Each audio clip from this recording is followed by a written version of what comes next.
It's that time of year again. Happy Halloween and welcome to 6 guns that scare the absolute out of me.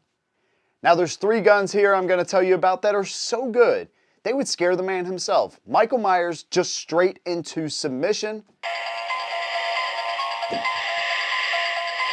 The other 3 would have Freddy Krueger laughing right in your face because they are definitely not a treat. Yeah, what's up, Freddy? Now this list goes in no specific order, but I'm here to tell you this is your warning.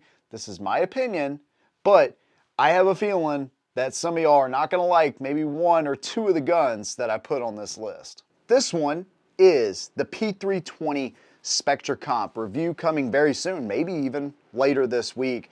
But I have to tell you, man, 2 range trips with this thing, and I am so impressed with this gun. I don't want to give too much away because I haven't reviewed it just yet, but you guys are definitely in for a treat very soon with this gun. It's got a lot of features, man. It's compensated. It's got the TIN gold barrel and trigger. We got the new Romeo on here. It's got all the SIG custom workings and lightning cuts in it. 21 round magazines. This thing is scary good. Now, if you're enjoying this video so far, consider subscribing to the channel and hit your notifications so you never miss a video from me. Let's get to the next gun. To start off the tricks here, I'm gonna bring you the Sky CPX2. Now, before I reviewed the Sky, I had heard so many good things about this gun, I would have said it was good. Normally, I don't say a gun is good or bad until I actually put it in my hands because, you know, everybody's different. Everybody has different experiences. So this is one I would have said, oh man, that thing is absolutely incredible until I shot it. Less than 50 rounds, the magazine release spring breaks, the gun is inoperable. I send it back, I get it within 2 or 3 weeks, so not too bad there. And now I have just completely lost interest in this gun.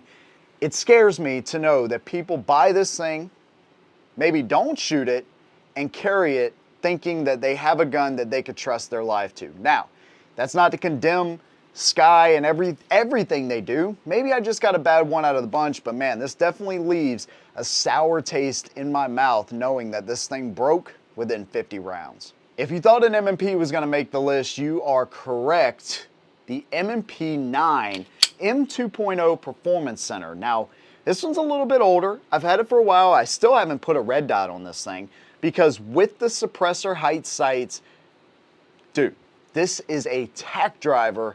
There is no way any ghoul or goblin of the night is gonna be messing with you with this thing. 17 round mags, one of the most natural pointing guns in the hand, and this thing is super accurate. You got the lightning cuts up here. Of course, it's got the ported barrel.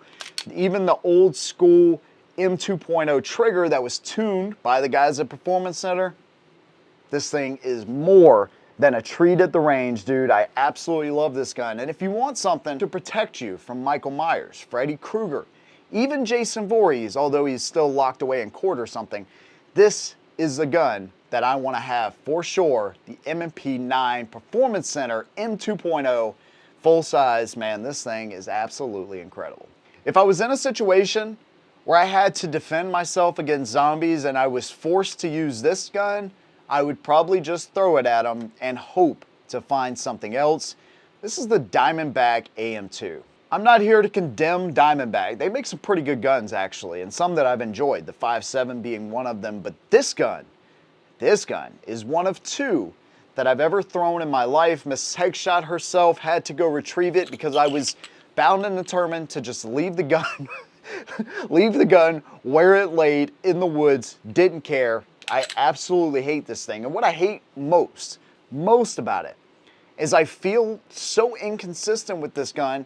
I almost think that I can't shoot every time I pick it up because one group will be pretty decent. The next group, I may hit the target once or twice. I don't know. I don't know what it is. It's got a horrible, listen to the sound of this thing. It sounds like the damn thing is gonna come apart every time I rack it. The trigger is horrendous. It's got an overstop built into the back of the trigger. Most of the time it's on the frame, not that that really matters.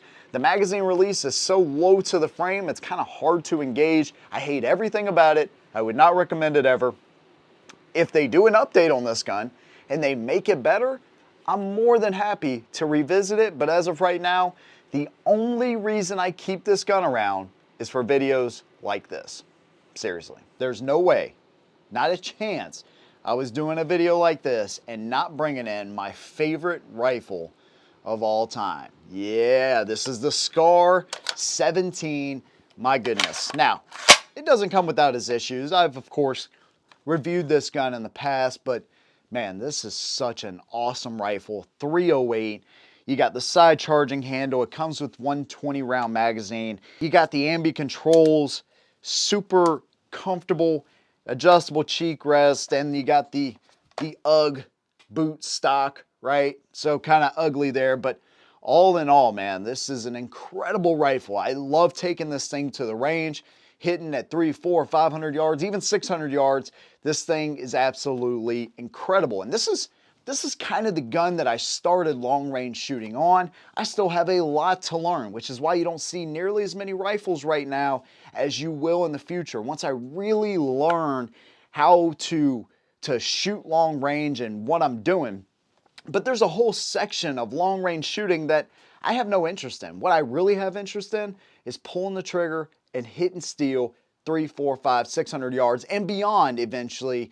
That's what I have interest in, and this is the gun for that. It is absolutely incredible. Now, the last gun I'm going to talk about is so bad, it's literally just broken apart in pieces in a box. I don't even keep it in the safe. I just keep it in a closet. I don't care at this point. I don't care even enough to put it back together. I just wanted to tell you about it. If you follow my stream, Headshot, where I actually stream Call of Duty and all that kind of stuff, then you've heard this story before. If you follow my Instagram, I think I may have posted something on there before. I don't really know. But regardless, this thing is a piece of junk. And I still didn't put it back together, like I said. This is the PSA 1911. And let me just say, this is a company that I want to love, but there's a lot of stuff they do that I'm just not a fan of. So you can't just throw a 1911 together. These aren't guns you just make. And if you're gonna spend 600 or whatever these things go for on a gun, Rock Island Armory is probably where I'd say you should go. But essentially what was happening, and by the way, I don't have footage of this. I broke a hard drive, I don't know, 4 years ago, 3 years ago, something like that. But anyways, I ended up breaking that hard drive. It dropped off of my laptop, hit the ground. It was a HDD, so you know, if you know what I'm saying, they break super easy, which is why I use SSDs now. Yeah, got that right. Regardless, what happened is every time I would shoot this gun, you would watch the slide cycle in slow motion. So it'd be boom, shot goes off, like it was literally that slow. And I was like, dude, this is a problem. So I sent it back once, twice, 3 times, and it still hasn't gotten fixed. So I'm not gonna waste a single 45, not one bullet through this thing, unless I see some mass amount of interest that y'all really wanna see me run this piece of junk again. I guess I'll do it, but I'm not excited about it, and I'm not excited about wasting one more second with this gun right here. Absolutely hate it, and it's gonna go right back in the box. I literally hate that freaking gun. Literally hate it. So those are the 6 guns that scare the absolute out of me. If you have your own list you want to leave down below, make sure you do that. If you have any ideas for videos, dude, this is what I'm doing full time now, so I'd love to hear those, get some ideas from y'all. I'm always getting little ideas from y'all and stuff. This is an awesome community. Thank you for your support. If you would like to support me further, you can do that on Patreon for $1. $1. I'll leave that link down below as well. Thank you guys for joining me. See you in the next one. And as always, hold them down.